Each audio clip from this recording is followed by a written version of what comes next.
Good afternoon, Madeleine, and welcome. Thanks very much for giving us some of your time. Thank you. Great pleasure to be here.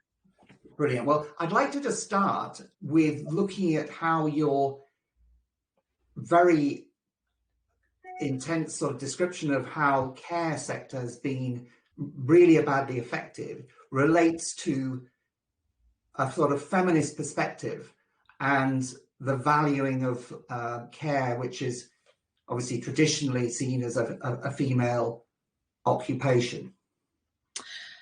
I think a big thread of the whole book that I've written about care is its curious characteristic whereby it's either invisible or taken for granted. And I looked at care in a whole number of different contexts, whether that was paid care in various types of jobs or it was unpaid care in terms of intimate domestic relationships.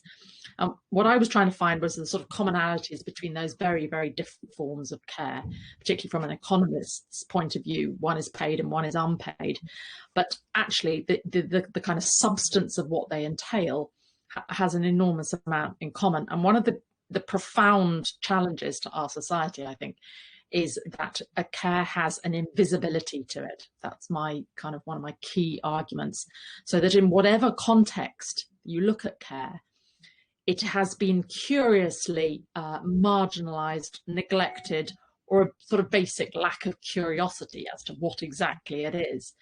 So we're very, very curiously ignorant about care, what we mean by it, even though there's plenty of rhetoric about crises and plenty of rhetoric about the importance of care, but you really probe people as to what exactly is care. And there's a tremendous kind of confusion and uncertainty.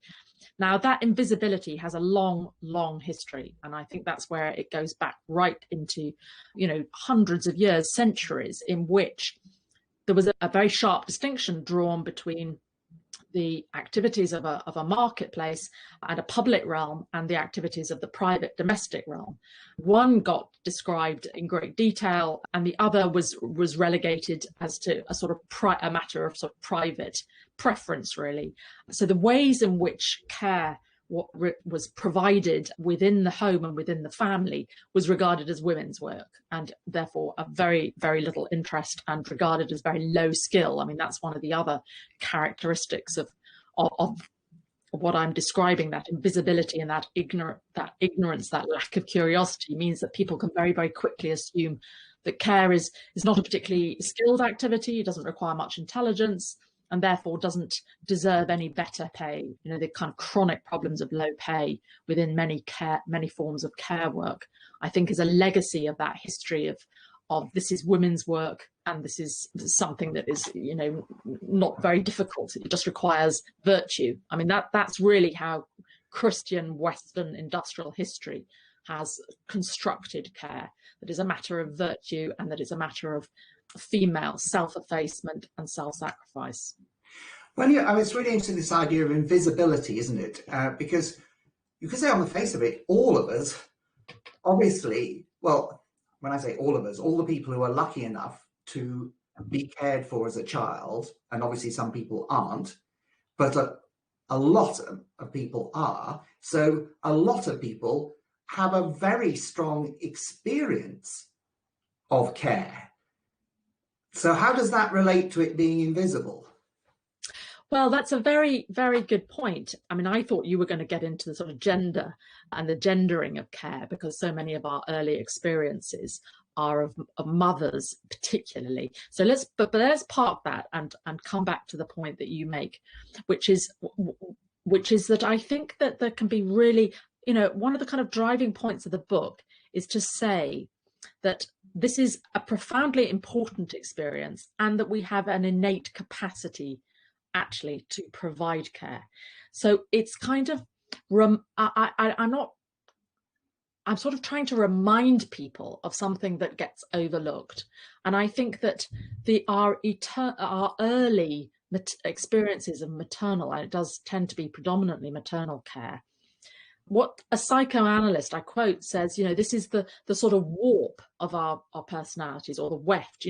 It's what we build our personalities on, but it becomes so deeply integrated into our sense of being in the world that actually to make that explicit, to bring it to the surface and recognize it, is actually quite a sort of complicated psychological task. I mean, if you think of how many, women tend to replicate the care that they've received as children. That's a very natural process. How you have been cared as a child, you then replicate as a mother yourself. And that's very much, one of the comments I made in my book, which is that I cared for my children in the way that I remembered being cared for.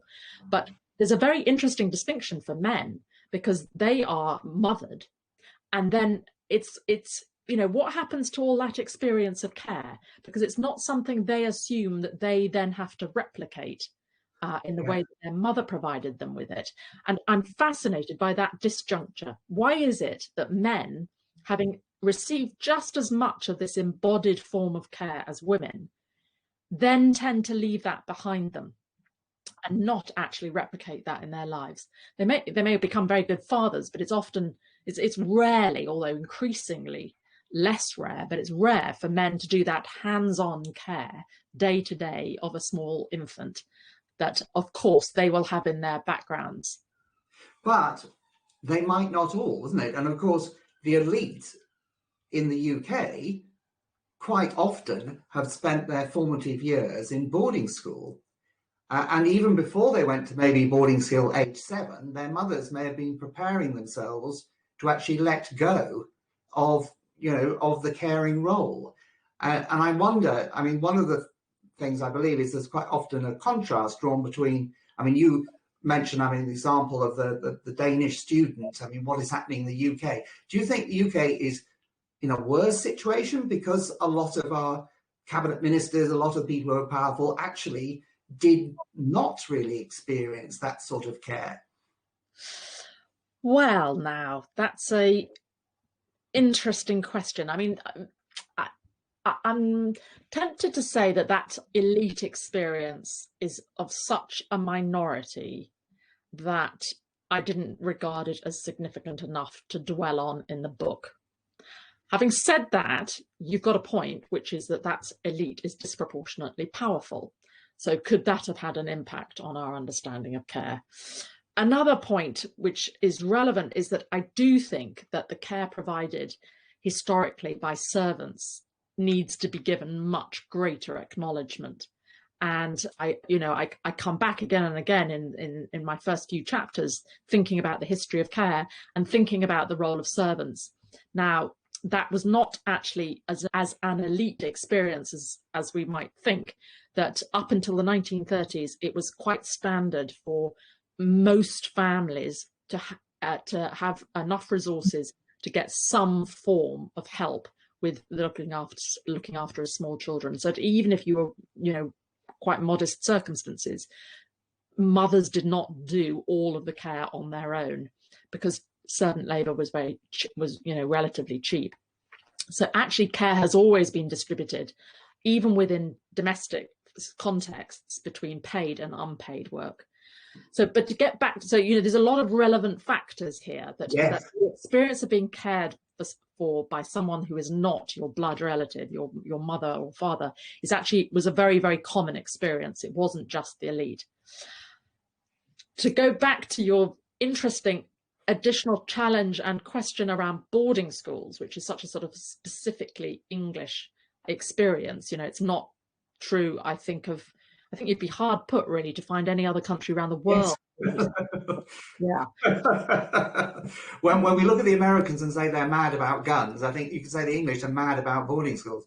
Yeah, good point. Good point. And I don't know about you, but I went to one for 6 years. So, this is bitter personal experience as well. I did 11 years. You did 11, yeah.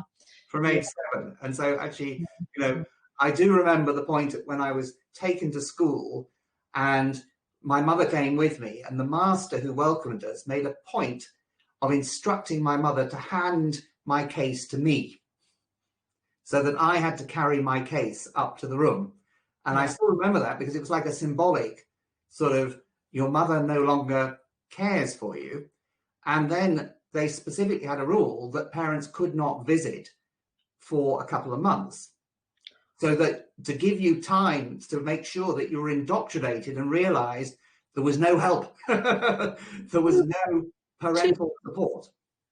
Really? 2 months? 2 months. So at age 7, you had 2 months when you learned you were alone. Well, I mean, you know, we describe that as child abuse, don't we? I was 10 and I was able to go back home every 3 weeks. But I would still describe it, as I'm sure you would, as a very, very painful experience. And I was adamant that I didn't want my children to have that. I've read very interesting analyses of boarding schools and the impact in England about how they were specifically designed to break family attachment, create peer attachment, to ensure elite reproduction, that the elite would look to their fellow members of the elite to ensure their collective survival as an elite, and particularly in the context of empire, when it required a high degree of mobility from that elite. You know, they had to be prepared to go off to India or Africa. What that does in terms of care, well, I think there's several factors. Ultimately, I would say that patriarchy is a more significant factor in the invisibility of care. And that is actually more important than boarding schools. On the other hand, clearly boarding schools were designed to reinforce a certain model of masculinity. And so these factors all play in a very intricate and interesting way. One of the interviews in the book, quite early in the book, is from a friend of mine who went to boarding school from a very young age. And he chose, after he had left Cambridge, he chose work as a carer. And so in a way, to go to your initial question, I found an interviewee who was probably had the least experience of having to provide care. He said he had, in every context of his prep school, his education at Eton, and then at Cambridge, he had lots of low-paid women employed in one context or another to look after him. And when he reached the age of 21, he wanted to turn that round and offer care in his own. And I was fascinated by a whole number of things that he was sort of turning upside down in that decision. So high class, elite, very high status, choosing to provide care in a very deprived area of London, and doing that work to support his work as an artist and as an environmental activist. And it was a very, very moving interview, because what he said is that he was, of course, turning the gender issues upside down as well, because as a young man, he was not expected to become a carer, whereas a young woman, it's not nearly so kind of unusual. And his kind of the revelatory process that then was for him, and how it profoundly changed his worldview and brought a great experience to him of his own human condition, and that of these peoples who he was caring for, whose lives had been so dramatically different from his own. So in a way, by putting that interview right up at the front of the book, I was kind of implicitly challenging everybody. I was saying, no matter what your background in terms of your masculinity or your femininity or your kind of elite life experience, there is an opportunity for you to learn how to care. This is not just something someone else does. You can do it too. There is hope. But interesting, you also say that liberal feminism was partly a movement for women to get away from that caring role. Is that right? That to sort of leave it behind, and sort of that they have gone beyond it to, I suppose, enter a sort of standard male world.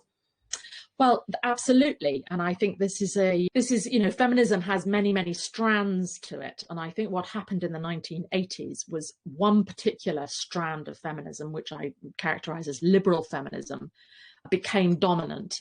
And another strand of feminism, which was much more anchored down in the experience of how you provide care, typically for children, but also inevitably for elderly parents and so forth. And that strand, which I think had been evident in the 70s, where they feminists were discussing, alternative ways to raise families, look after children, set up nursery groups together. It was much more of a kind of collective approach. And I think that sort of lost ground in the 80s, and an American form of feminism emerged. And in the book, one of the things I was doing is, as somebody who became an adult in the 80s, I was very, very influenced by that kind of liberal feminism. And I think what's sort of difficult to really get the balance right is that in some respects that liberal feminism was incredibly sort of exhilarating to women of my generation, who felt that for the first time there were opportunities that they could seize, and ambitions that they could set their sights on. So the liberal feminism, I'm not going to do it down.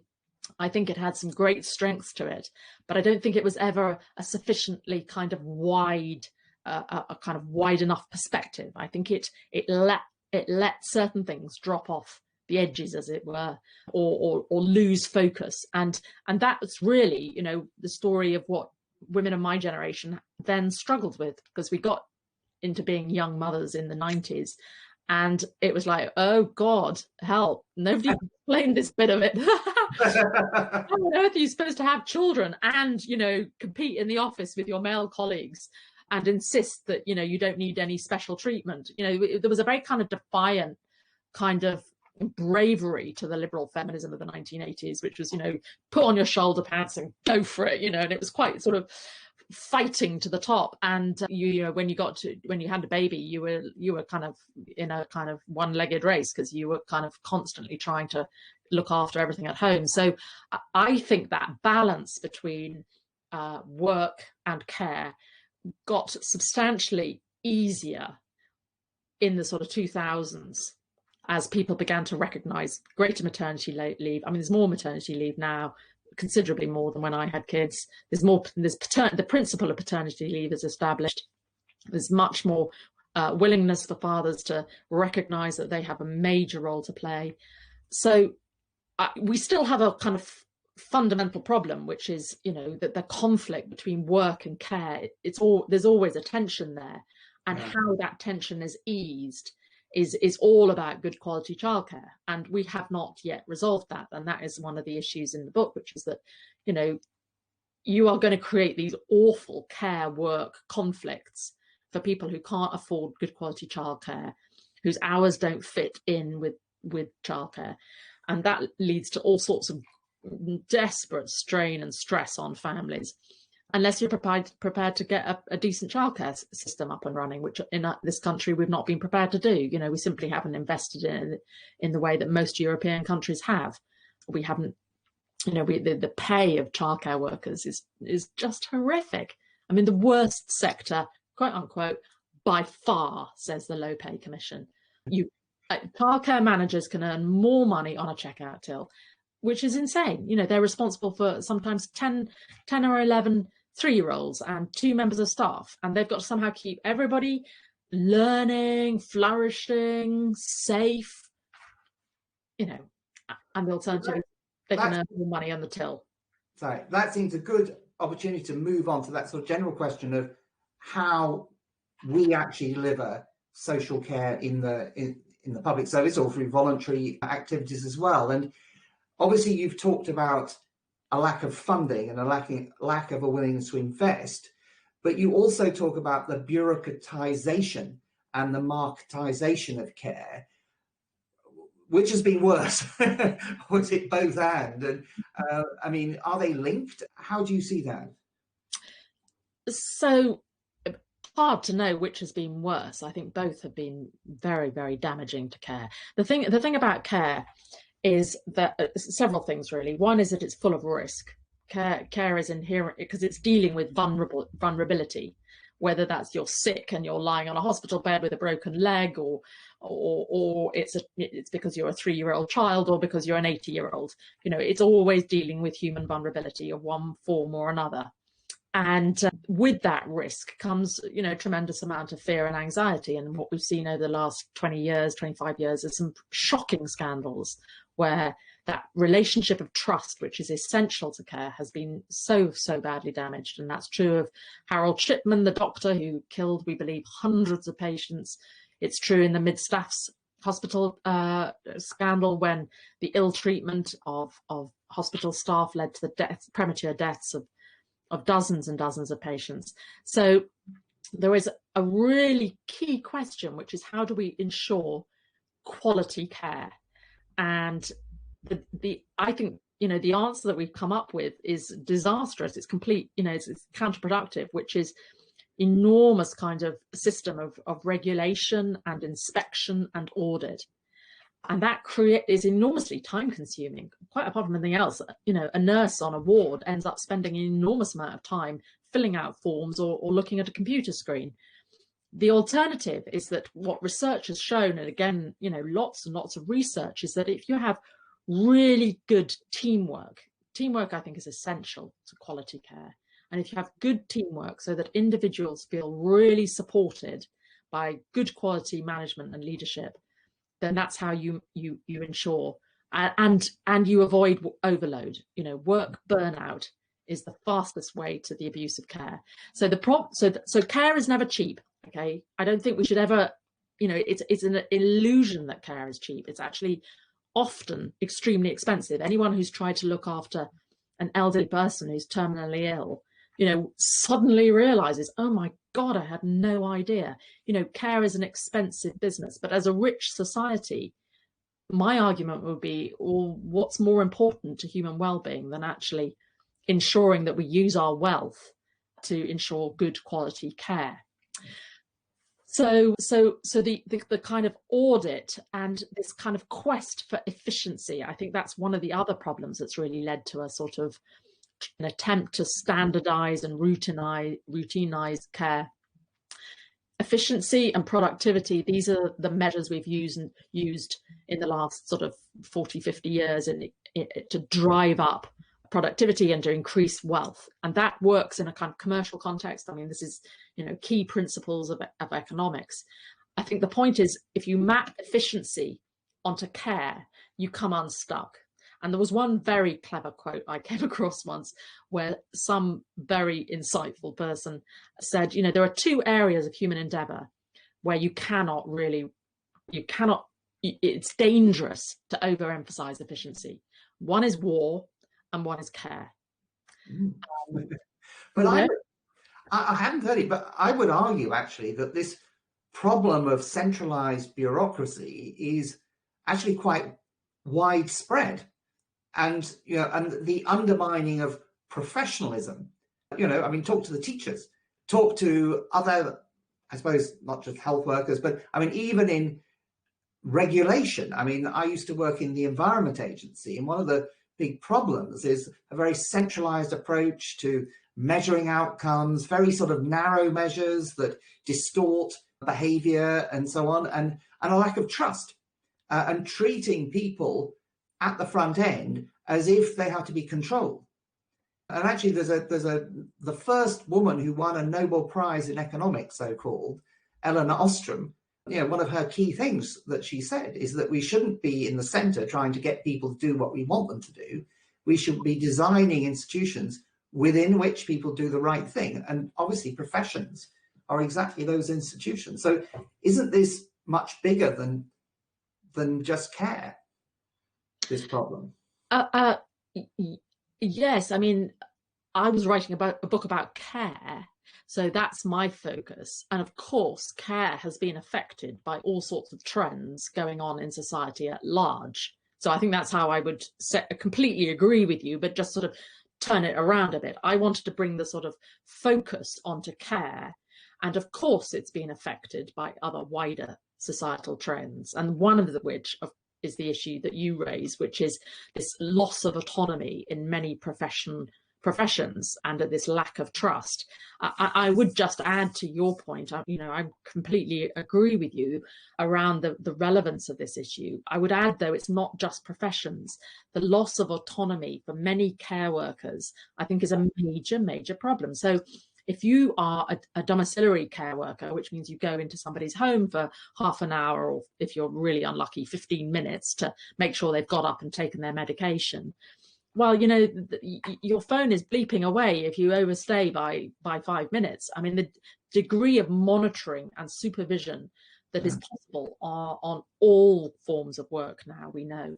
And I think that the problem about care is it's fundamentally about autonomy. And this, you know, is the same of other professions, that you need the care worker to have that sense of power in their own agency to be effective. Yeah. Because the care worker who arrives in an elderly person's home discovers the elderly person on the floor with, you know, clearly, you know, terrible mess, deeply distressed. Now that care worker has got to be capable of making a lot of decisions very fast. I need to phone the ambulance. I need to clean this elderly lady. I need to comfort her. I need to tell my boss I can't make it to my next call. Okay, there's a sequence of several different things all at the same time. Now, how are you going to build the confidence of the care worker to make those kinds of decisions in that kind of crisis moment, unless they've been given a degree of autonomy and respect up to that point? And how do you get out of the catch-22? Because it seems the more you put pressure and control, the more likely people are to make mistakes and do the wrong thing. And then, of course, the reaction is we have to control them even more to make sure that they don't do it, when the problem is actually in the control, the tendency towards control in the first place, do you think? Yes, I mean, absolutely. There's a fundamental sort of dilemma there in human relationship, really, which is that trust is essential. You know, we can't run all sorts of services or activities without trust. So that trust in the individual care worker is essential. So we need to think about how do we, you know, because degrees of control have emerged from a history of abuse and risk. So how do we work out how to reduce the risk and abuse rather than increase the control, which we don't actually think leads to a decline in the abuse? So you know, there are really complicated issues here, it seems to me, but we've taken probably the worst possible route. The good old British way. And so, seeking to sort of take us to a more positive place before we end, I wondered where you saw sources of hope. I know you said maybe COVID-19, maybe that reset values to some extent, but in terms of sort of practical models, I wonder what you thought of the Froome model, for instance, in terms of creating more caring societies as such. Well, I like the Froome model very much because that, like other projects that I've come across, take a sort of community-wide approach to care rather than an individual. And I think in the end, that is exactly the right way to go. So a project that I mentioned in the book called Compassionate Neighbours is about the idea that you build communities of compassion and care. And that particular project was about palliative care. So, you know, volunteers, and you know, I saw this when I worked as a volunteer. There were, you know, hundreds of volunteers supporting a local hospice to provide befriending and going into people's homes. So I think that those kinds of community projects are absolutely terrific, but I think it goes beyond that kind of voluntary effort. I think there needs to be a bit of a redesign of services. The welfare state spends huge amounts of money on care. I mean, billions on care. So that is where we really need redesign. And I'm very interested in the work of Hilary Cottam, whose book Radical Help, I think is sort of the part of the kind of pioneering thinking about, well, if we're going to spend hundreds of thousands of pounds on intervening with problem families, how can we make sure that actually it works? And another initiative that I really, really find fascinating is Shared Lives, where social care is being arranged in a completely different way, where they match individual volunteers, some of whom say, you know, it turns into a fostering type relationship, and somebody with various needs and requires social care moves in with the volunteer. Other occasions it's about a visiting relationship. So I think actually there is a kind of huge possibility for innovation and new ideas. And the really sort of sticking point is, when will the people who hold the purse strings have the confidence to really start putting money behind some of those experiments? So the Shared Lives one has been very successful. It's now 14,000 people being cared for through that model. And Manchester has said, you know, if it's going to move all of its social care into that model. So those are kind of bright points where we're seeing change at scale rather than small piecemeal inspiring projects. But I would say that the real kind of hope lies actually in an even bigger sort of macro kind of framework, Right. which is, and I looked at, you know, the chief economist of the Bank of England. You know, Oh, yes. yeah, absolutely. So he gave a speech at Oxford University in 2018, where he said the future of care will be enormous, because with automation, it's going to be a major source of employment. And we need to really radically rethink how that workforce is respected, valued, paid, the career structures. If we began to see that as a really creative part rather than a burden on the economy, well, it's a very, very good way of spending your time, because that's going to be the challenge with automation is, you know, what are we going to be doing? It has to be fundamentally upgraded. More men might have to do it as well, even.